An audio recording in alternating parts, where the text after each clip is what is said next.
بالله من الشيطان الرجيم بسم الله الرحمن الرحيم قل بفضل الله وبرحمته فبذلك فليفرحوا آمنت بالله صدق الله العظيم وصدق رسوله النبي الأمين المكين المبين الكريم ونحن على ذلك لمن الشاهدين والشاكرين والحمد لله رب العالمين. آپ لوگ رک کر کے جائیں, خطاب اور ہو رہا ہے, اس کو آپ سن کر کے جائیں. ابھی ایک خطاب آپ نے سیرت کے پہلو پہ سنا ہے, دوسرا خطاب آپ نبی کی ولادت پہ سنیے. اللہ رب العزت نے قرآن مقدس میں ارشاد فرمایا قل بفضل اللہ وبرحمتہ فبذلک فلیفرحوا. جب اللہ تعالیٰ کی رحمت تم پر ہو تو تم خوب خوب چرچا کرو, خوشیاں مناؤ. مسلمانوں دیکھیے, جب عمدۃ القاری شرح بخاری اندر امام بدر الدین عینی نے ایک واقعہ لکھا ہے, وہ واقعہ یہ ہے کہ جب رسول اللہ صلی اللہ تعالی علیہ وسلم مکہ المکرمہ سے ہجرت کر کے آپ مدینہ المنورہ جب پہنچے ہیں, ہر شخص کے اندر یہ تمنا تھی کہ نبی کے ہم میزبان بنے, نبی ہمارے مہمان بنے, ہر شخص کی یہ تمنا تھی. لیکن مسلمانوں ذرا دیکھیے, نبی جب مکے سے مدینہ گئے ہیں, مکے سے مدینہ جانے کے بعد ہر شخص دروازے پہ کھڑا ہوا ہے, ہر شخص یہ سوچ رہا ہے کہ نبی میرے گھر کے مہمان بنے, نبی میرے گھر کے مہمان بنے. لیکن مسلمانوں ذرا دیکھیے, حضرت رسول اللہ صلی اللہ تعالی علیہ وسلم کی اونٹنی حضرت ایوب انصاری رضی اللہ تعالی عنہ کے دروازے پہ بیٹھ جاتی ہے. اسی واقعے کو امام بدر الدین عینی نے اپنی کتاب عمدۃ القاری شرح بخاری کے اندر لکھا ہے کہ وہ اونٹنی کیوں بیٹھی تھی, وجہ کیا تھی. مسلمانوں آئیے ذرا دیکھیے, امام بدر الدین عینی نے اس کی تشریح کری ہے اور کہا ہے کہ نبی کی ابھی ولادت نہیں ہوئی ہے, نبی کی ولادت سے 1000 پہلے کا واقعہ ہے, 1000 سال پہلے کا واقعہ ہے. یمن کا ایک بادشاہ تھا جسے طبع ابل کہا جاتا ہے, جسے طبع ابل طبع الہمیری بھی کہا جاتا ہے. مسلمانوں ذرا دیکھیے, طبع ابل اور گھومنے کے لیے جلوس کی شکل میں گھومنے کے لیے نکلے ہیں, اور دیکھیے ہر جگہ جا رہے ہیں, دیکھ رہے ہیں. ان کے جلوس میں 400 علماء کرام فضلاء تھے اور جلوس چلتا رہا. چلتے چلتے مکہ المکرمہ پہنچا ہے. مکہ المکرمہ پہنچنے کے بعد اور طبع اول نے طواف خانہ کعبہ کیا اور زیارت کری. اس کے بعد وہاں سے جلوس رواں دواں ہو گیا. جب یہ جلوس یثرب پہنچا ہے, اس وقت مدینے کو مدینہ نہیں کہا جاتا تھا بلکہ یثرب کہا جاتا تھا. یثرب یعنی بیماریوں کی جڑ, بیماریوں کی جگہ.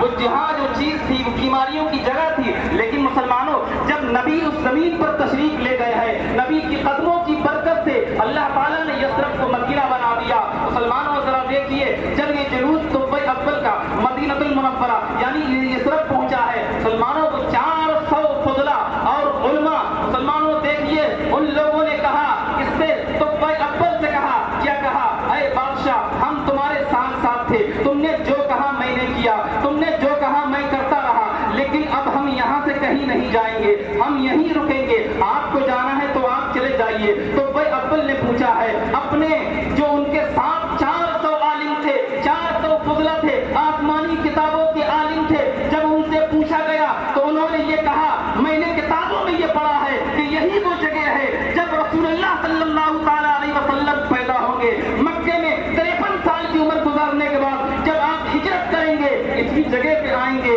اسی کو مدینہ کہا جاتا ہے. مسلمانوں ذرا دیکھیے, جب ان لوگوں نے یہ کہا اس بادشاہ کے اندر طبع اول کے اندر یہ محبت جاگنے لگی اور عشق اس کے اندر ٹھاٹے مارنے لگا. اس نے کہا ٹھیک ہے تم کہتے ہو, وہ نبی کیسے ہوں گے, کیونکہ وہ نبی تو امام الانبیاء ہے, وہ نبی تو افضل الانبیاء ہے, وہ نبی تو افضل الرسل ہے, امام الانبیاء ہے, اور وہ نبی آئیں گے, ان کے بعد کوئی نبی نہیں آئے گا, ان پر نبوت کا خاتمیت ہو جائے, نبوت ختم ہو جائے گی, اس کے بعد کوئی نبی نہیں آئے گا. وہ علماء فضلاء بتاتے ہیں. تو وہ اول نے کہا ہم بھی تمہارے ساتھ یہی رکیں گے. نبی کی 1000 سال پہلے کی بات ہو رہی ہے, 1000 سال پہلے, ابھی ولادت نہیں ہوئی ہے, اور دیکھیے میلاد منایا جا رہا ہے. اور طبع اول نے ان 400 علماء کرام کے لیے اور کہا کہ اب 400 جو عالم ہیں ان کے لیے مکانات بنائے جائیں, ان کے لیے مکانات بنائے جا رہے ہیں. میں یہ کہہ رہا ہوں کہ دیکھیے مسلمانوں, جب وہ مکان بنا رہے ہیں, اینٹیں لگا رہے ہیں, تصور ان کے ذہن میں کیا تھا,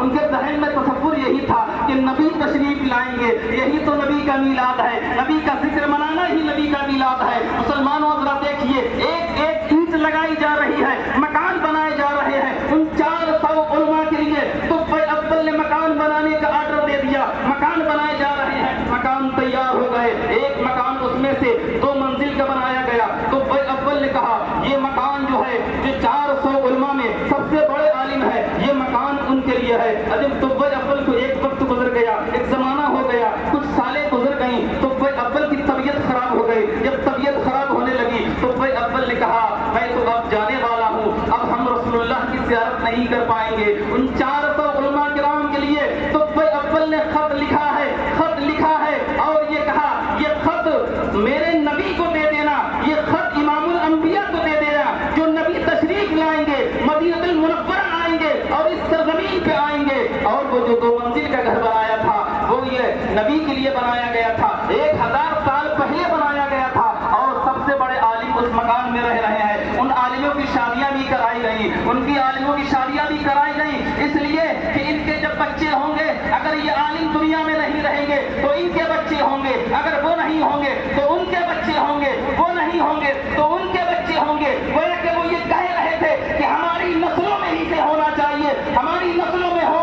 जब नबी तशरीफ लाए, तलाल बदरू अलैना के तराने गाने वाले हमारी नस्लों में होंगे। मुसलमानों उनकी शादियां कराई गई और वो मकानात में आराम करने लगे। तो भाई अव्वल दुनिया से रुखसत हो जाते हैं। जो उन्होंने खत लिखा था, बड़े अच्छे अंदाज में खत लिखा, कहा ऐ नबी अल्लाह, ऐ अल्लाह के नबी, आप जब यहाँ तशरीफ लाए, कभी लाने के बाद मैं आपसे बेपनाह मोहब्बत करता हूँ। अभी आप पैदा नहीं हुए हैं लेकिन मैं आपके दीन पर ईमान ले आया हूँ और मेरी लाज रख लेना, क़यामत के दिन मुझे अपने आशिकों में शुमार कर लेना, अपने गुलामों में शुमार कर लेना। तो भाई अव्वल ने ये खत लिखा था और खत के ऊपर जो मोहर लगाई गई थी वो मोहर कोई स्याही की मोहर नहीं थी बल्कि सोने की मोहर लगाई गई थी। आज लोग ये कहते हैं कि ये फजूल खर्ची है, मीलाद मनाना फजूल खर्ची है, चिरागा करना फजूल खर्ची है, झंडे लगाना फजूल खर्ची है। नबी की विलादत से 1000 साल पहले वो जो खत लिखा गया उस पे स्याही की मोहर नहीं लगाई गई बल्कि सोने की मोहर लगाई गई। इसलिए ज़हन दिया गया कि किसी और महबूब का चर्चा नहीं हो रहा है बल्कि महबूबों के महबूब का चर्चा हो रहा है। महबूबों के महबूब के लिए खत लिखा जा रहा है तो उस पर स्याही की मोहर नहीं बल्कि सोने की मोहर लगाई गई। जब नबी की विलादत हुई 1000 साल के बाद, नबी ने 53 साल की उम्र मक्के में गुजारने के बाद आप हिजरत के लिए जब मदीनतुल मुनव्वरा गए हैं, जब मदीना आप गए हैं तो मदीना अभी आप पहुंचे ही थे कि आप देखिए रास्तों में लोग खड़े हुए हैं, तलाल बदरू अलैना के तराने गा रहे हैं, छतों पे लड़कियां और औरतें खड़ी हुई हैं, तलाल बदरू अलैना के तराने गा रही हैं। मुसलमानों, ये औलादे किसी और की नहीं बल्कि ये औलादे जो तलाल बदरू अलैना के तराने गा रही थी उन्हीं 400 आलिम और फुजला की औलादे थी। मुसलमानों, जिनके लिए 1000 साल पहले मदीने में रिहाइश का इंतजाम किया गया था, उनके लिए घर बनाए गए थे। वो कि नबी के मीलाद का चर्चा, नबी के मीलाद का चर्चा आज 14वीं सदी की इजाद नहीं बल्कि नबी से आने से पहले 1000 साल पहले नबी का मीलाद मनाया जा रहा था और नबी का जिक्र किया जा रहा था। मुसलमानों, जरा देखिए, जब नबी तशरीफ लाए तो नबी की ऊँची नाका देखिए किसी के दरवाजे पर नहीं बल्कि हज़रत अय्यूब अंसारी के दरवाजे पर रुक जाती है, बैठ जाती है। मुसलमानों, जरा देखिए, जब ऊँटनी बैठ गई, बैठने के बाद नबी तशरीफ ले गए घर के अंदर तो नबी ने क्या कहा था? जाते ही कहा था आय अय्यूब अंसारी, आय अय्यूब अंसारी, वो जो खत लाओ जो तुम्हारे पास मेरी अमानत रखा हुआ है। मुसलमानों, बताओ, लोग ये कहते हैं कि नबी को गायब का इल्म नहीं है, नबी को पीठ के पीछे की खबर नहीं है, नबी कल होने वाला क्या है ये नहीं जानते हैं, कल क्या होगा नबी नहीं जानते। तो मुसलमानों, जो लोग ये कहते हैं, जो ये अकीदा देते हैं, हमारी आवाम के ईमान को खराब करते हैं, मुसलमानों जरा देखिए, नबी ने जाते ही कहा कि वो खत कहाँ है जो खत मेरी अमानत तुम्हारे पास रखी हुई है। वो खत निकाल के जब दिया गया, मुसलमानों जरा देखिए, नबी को कैसे मालूम था कि वो खत नबी के लिए लिखा गया है और नबी के लिए है। मुसलमानों, मैं कहता हूँ, नबी को अल्लाह ताला ने गैबों का इल्म अता फरमाया। नबी सब जानते हैं कल क्या होगा, नबी ये भी जानते हैं और आने वाले वक्त में क्या को मंजर कशी करते हुए इमाम अहमद रजा खान फाजले बरेली कहते हैं, और कोई गैब किया तुमसे निहा हो भला, जब ना खुदा ही छुपा तुम पे करोड़ों दुरूद। मुसलमानों को जब खत लिया है, मेरे नबी ने तुफ़े अव्वल का जिक्र किया है कि ये तुफ़े अव्वल जो है ये बेपनाह मुझसे मोहब्बत किया करता था। आप सहाबा को बता रहे हैं और कह रहे हैं मैंने इनको अपने गुलामों में शुमार कर लिया। और देखिए उस खत में ये लिखा था, ऐ नबी आखिरुज़्ज़मा मेरी लाज रख लेना, मुझे काफिरों में मत शुमार करना, बल्कि मैं आपके दीन पर ईमान लाता हूँ, आपके मज़हब पर ईमान लाता हूँ। 1000 साल पहले आपने ये जब खत लिखा है उसमें ये अल्फाज मौजूद थे, हम आपके मज़हब पर, आपके दीन पर, आप पर ईमान लाता हूँ, आपका कलमा पढ़ के जाता हूँ, लिहाजा मेरी लाज रख लेना, मेरा शुमार अपने गुलामों में कर लेना। मुसलमानों में ये कहता हूँ कि नबी की विलादत है तो नबी की विलादत पर चर्चे करना चाहिए। नबी की विलादत में हम नबी की विलादत को विलादत के तरीके से मनाएं, बल्कि देखिए शबाब का ये मामूल है कि नबी की विलादत को विलादत के तरीके से नहीं बल्कि कोई और मैसेज दूसरे लोग भी दिया करते हैं, लेकिन हम तो नबी की विलादत मनाते हैं। इसी को कहते हैं सरकार आला हजरत तू जिंदा है वल्ला, तू जिंदा है वल्ला, मेरी चश्मे आलम से छुप जाने वाले चमक तुझसे पाते हैं, सब पाने वाले मेरा दिल भी चमका दे, चमकाने वाले हम तो नबी को जिंदा मानते हैं कि नबी जिंदा है, नबी कल भी जिंदा थे, नबी आज भी जिंदा है, नबी हमेशा जिंदा है। हर मोमिन के बारे में यह हदीस है कि हर मोमिन जिंदा है, लेकिन नबी तो इमामुल अंबिया है। मुसलमानों जरा अपनी अक्लें खोलो, अपनी अक्ल की खिड़कियों को खोलो, नबी तो इमामुल अंबिया है। जब एक आम मोमिन के लिए हदीस पाक है कि हर मोमिन जिंदा है अपनी अपनी कब्र में, अगर नहीं जिंदा है तो बताओ नबी ने जो तुम्हें हदीस तालीम दी है कि जब तुम कब्रिस्तान जाओ तो ये हदीस ये पढ़ना, क्या सलाम करना, सलाम कैसा, वो सलाम ऐसा, अस्सलामु अलैकुम या अहलल क़ुबूर, ये तुम किसको कह रहे हो? कब्र वालों को कह रहे हो। और कब्र वाले नबी ने कहा तो जवाब भी देते हैं, लेकिन तुम उनके जवाब को सुन नहीं सकते हो। तो बताओ इससे साबित हुआ कि हर मोमिन जिंदा है, लेकिन नबी तो इमामुल अंबिया है। कायनात में बादे खुदा नबी सबसे अफजल है, नबी की तरह कोई नहीं, नबी की जैसा कोई नहीं, नबी की मिसाल कोई नहीं,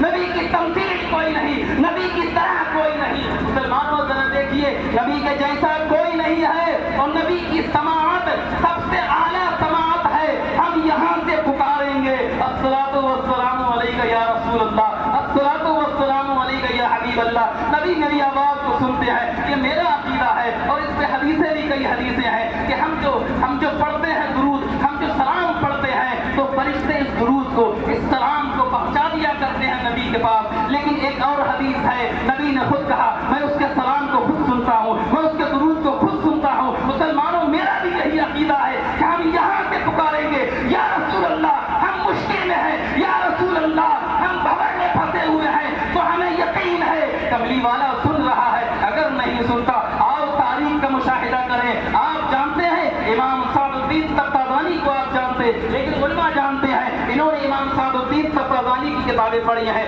तौज़ीह तलबी जैसी किताबें पढ़ी हैं, अक़ाइदे नफ्सिया की शरह पढ़ी है। इन्होंने इमाम सादुद्दीन तफ्ताज़ानी की किताबें पढ़ी हैं। वो जानते हैं इमाम सादुद्दीन तफ्ताज़ानी कौन थे। इतने बड़े वक्त के आलिम थे, इतने बड़े आलिम थे, लेकिन जब वो मकतब में पढ़ने के लिए गए हैं, जब मदरसे में उन्होंने दाखिला कराया है तो उन्हें मुसलमानों देखिए कुछ याद नहीं होता था, उनका ज़हन नहीं था, कुछ भी याद नहीं होता था। रोते थे रातों दिन, आप रोते थे, क्या कहते थे? या रसूल अल्लाह उनजुर हालना, या हबीब अल्लाह इस्मा क़ालना, इन्ननी फी बहरी हम्मिन मुग़रक़ुन, खुद यदी साहिल लना नश्कालना। ये कहा करते थे, रोते थे, कमली वाले को पुकारते थे और कहते थे या रसूल अल्लाह मुझे कुछ याद नहीं होता है, मुझे किताबें नहीं याद होती हैं, मैं आपके दीन का आलिम बनना चाहता हूँ, मैं आपके दीन का मुफ्ती बनना चाहता हूँ, लेकिन मेरा हाल तो यह है मुझे कुछ याद नहीं होता है, मुझे कोई भी किताब याद नहीं होती है। लेकिन जब वो इमाम सादुद्दीन तफ्ताज़ानी क्लास में जाते हैं, दूसरे बच्चे हंसते हैं और कहते हैं इमाम सादुद्दीन, ऐ सादुद्दीन जाओ लौट जाओ, तुम्हारे अंदर ज़हन नहीं है, तुम पढ़ नहीं सकते, तुम आलिम नहीं बन सकते, तुम आलिम नहीं बन सकते, तुम मुफ्ती नहीं बन सकते, लौट जाओ, चले जाओ। गोया कि ये कहते थे बच्चे, मजाक उड़ाते थे, लेकिन आप रातों दिन रोते थे और यही कहते थे ऐ कमली वाले मेरी मदद करते, मुझे कुछ भी याद नहीं होता है, कोई सी किताब याद नहीं होती है। इमाम सादुद्दीन के मुक़द्दर के सितारा चमक जाता है। एक ایک رات تھی, امام سعدالدین تفتازانی پڑھ رہے ہیں, رو رہے ہیں, کتابوں پہ آنسو گر رہے ہیں, رو رہے ہیں اور یہی کہہ رہے ہیں یا رسول اللہ انظر حالنا, یا حبیب اللہ اسمع قالنا, اننی فی بحر ہم مغرق خذ یدی ساحل لنا اشکالنا. یہی کہتے جا رہے ہیں, روتے جا رہے ہیں. اچانک کباڑوں پہ دستک آتی ہے اور کباڑ دروازے پہ دستک آتی ہے, کھٹ کھٹ کی آواز آتی ہے. امام سعدالدین نے پہلے نظر انداز کر دیا, پھر پڑھنے میں لگ گئے, پھر دیکھتے ہیں پھر کھٹ کھٹ کی آواز آتی ہے, پھر دروازے پہ دستک دی جاتی ہے. لیکن جب امام سعدالدین نے دیکھا کہ دروازے پہ کوئی ہے, امام سعدالدین دروازے پہ گئے اور کھولا دروازہ. دیکھتے کیا ہے کہ کملی والا کھڑا ہے, کملی والا کھڑا ہے, دروازے پہ کملی والا کھڑا ہے. امام سعدالدین تفتازانی کا زمانہ نبی کے زمانے سے 800 سال بعد کا زمانہ ہے. دیکھیے جو نبی 800 سال کے بعد امام سعدالدین تفتازانی کی فریاد سن سکتے ہیں. میرا یہ عقیدہ ہے کہ ہم یہاں سے پکاریں گے تو نبی میری فریاد سنیں گے. اور امام سعدالدین تفتازانی کے دروازے آئے, نبی کیا کہا, اے امام سعدالدین, اے سعدالدین تمہیں کیا یاد نہیں ہوتا ہے, تم کیوں روتے رہتے ہو؟ کہا یا رسول اللہ میں آپ کے دین کا عالم بننا چاہتا ہوں, مجھے کچھ یاد نہیں ہوتا ہے. تو پھر منہ کھولو, منہ کھولو. امام سعدالدین نے منہ کھولا ہے. رسول اللہ نے لعاب دہن منہ میں ڈال دیا. جیسے ہی لعاب دہن منہ میں پڑا اس کی برکت یہ ہوئی ہے. اب جب آنکھیں کھولی تو کملی والا نظروں سے اوجھل ہو گیا, کملی والا نظروں سے اوجھل ہو گیا. اب جب صبح ہوتی ہے کلاس میں جاتے ہیں, کلاس میں جانے کے بعد آپ کیا دیکھتے ہیں کہ اور بچے ہنس رہے ہیں کہ سعدالدین آ گیا, سعدالدین آ گیا. ارے یہ وہی بچہ جسے کچھ یاد نہیں ہوتا ہے. لیکن سب سے آگے آج سعدالدین بیٹھے ہیں اور کتاب پکڑی, سعدالدین نے اپنے استاد کو پکڑائی, سعدالدین نے پوری کتاب زبانی سنا دی, عبارت کے سمیت مع عبارت کتاب سنا دی. اور ایک کتاب نہیں, عالم کے کورس میں ایک کتاب نہیں, دو نہیں, بلکہ 8 سبجیکٹ چلا کرتے آئے. اور دیکھیے امام سعدالدین نے ایک کتاب سنائی, 2 سنائی, 3 سنائی, 4 سنائی, 5 سنائی, یعنی عبارت کے سمیت کتابیں سناتے جا رہے ہیں. امام سعدالدین تفتازانی کے استاد محترم دیکھ رہے ہیں, تک رہے ہیں, ٹکٹکی بھری نگاہوں سے دیکھ رہے ہیں. آج یہ کیا ہو گیا, اس بچے کو آج کیا ہو گیا ہے, کل تک اسے کچھ بھی یاد نہیں ہوتا تھا, آج اسے کیا ہو گیا ہے. آج یہ پوری کتابیں سنا رہا ہے, عبارت کے سمیت سنا رہا ہے, ترجمے کے سمیت سنا رہا ہے. لیکن دیکھیے آپ کو استاد آپ کو اکیلے میں لے جاتے ہیں, کہتے ہیں اے سعدالدین کیا بات ہے, کیا بات ہے, کل تک تو کچھ یاد نہیں ہوتا تھا, آج کیا بات ہے, یہ کہاں سے کرشمہ ہو گیا, یہ تمہیں کہاں سے فضیلت حاصل ہو گئی. آج تو تم سب کچھ سنا دے رہے ہو اور ایک سبق کا 1 صفحہ نہیں, 2 صفحے نہیں, بلکہ پوری کتاب تم سنا دے رہے ہو, کیا بات ہے. اب سعدالدین کی آنکھوں سے آنسو جاری ہو گئے. سعدالدین یہ کہتے ہیں اے استاد گرامی, آج رات کو کالی کملی والا تشریف لایا تھا, میں راتوں دن رویا کرتا تھا اور یہی کہتا تھا یا رسول اللہ میری مدد فرمائیے, مجھے کچھ یاد نہیں ہوتا ہے. آج کملی والا تشریف لایا, انہوں نے میرے منہ میں لعاب دہن ڈال دیا, اس کی برکت